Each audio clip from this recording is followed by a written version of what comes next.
I'm Luigi Barillo, and I'm here to talk about neovascular age-related macular degeneration. I have no financial disclosures, but I'm very open to the idea.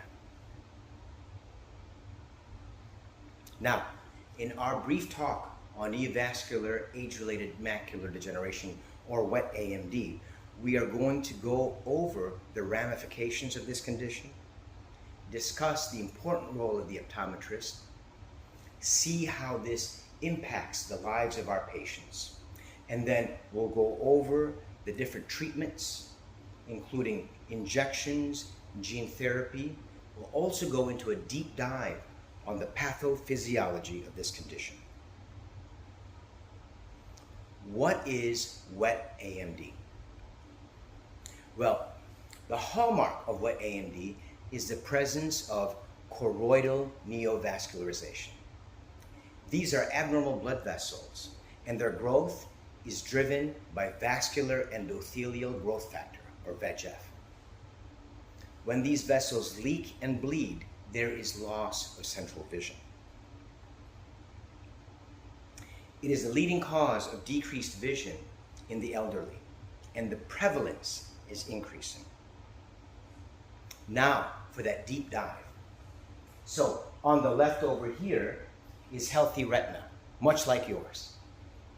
Here's the choroid. This is what supplies the nutrients such as oxygen and glucose to the overlying structures, but they have to diffuse through this membrane, Brooks membrane.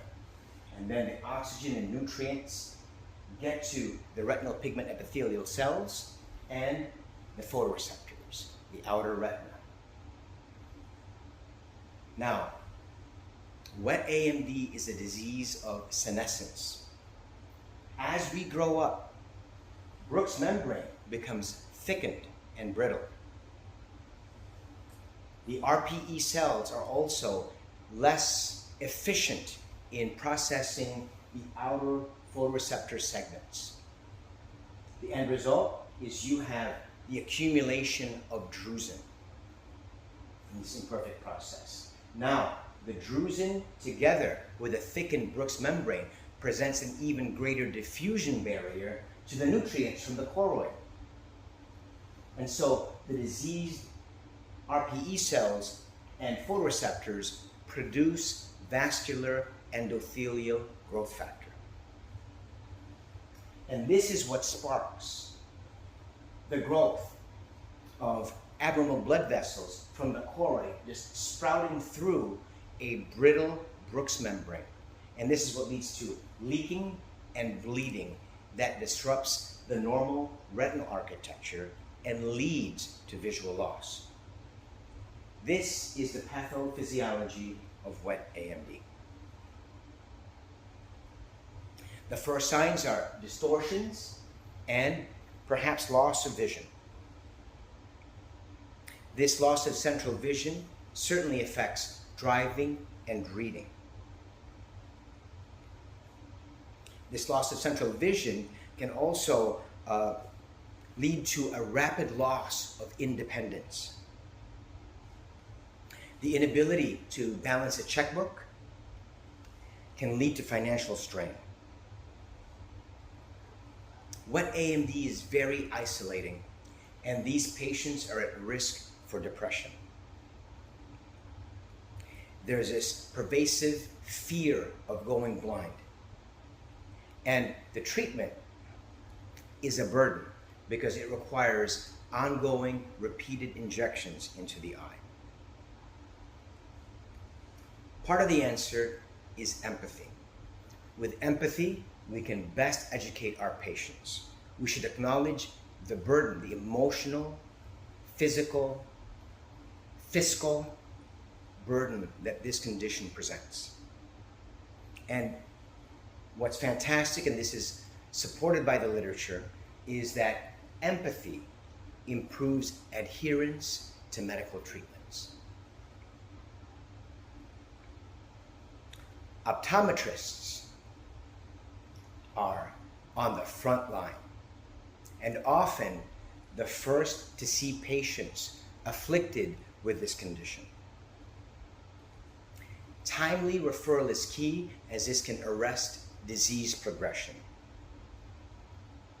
It's important to explain to our patients that their condition is chronic, and we have to set realistic expectations with empathy, and this can improve adherence to the treatments. Imaging can be used to confirm the diagnosis, such as OCT and fluorescein angiography. The cornerstone of treatment remains anti-VEGF injections. And these are onerous because they are ongoing. These repeat injections go on for years. And it is a long-term process. However, the effects are nothing short of miraculous. These treatments reduce VEGF, and by decreasing this, it reduces leakage and can restore the normal retinal architecture. By drying up the macula, we can stabilize the vision with potential for visual improvement. Now, the one and done. What is on the horizon and promising is gene therapy. In this, we inject the genetic code to an antibody fragment into the subretinal space, and the patient essentially makes their own medication. This vastly reduces the treatment burden associated with this condition. Again, this is a one and done. And in our group, Dr. Khurana has done the most. The effect of these treatments, of course, is to reduce VEGF, dry that macula, and restore that retinal architecture. The idea is to stabilize the vision and hopefully get our patients back to reading, driving, and getting back that quality of life. Now, what is the biggest barrier to successful treatment of wet AMD? Is it A, adherence, B, access, C, fear, or D, cost? All of these are important. If you thought adherence, you are correct. And that's why empathy plays such a critical role.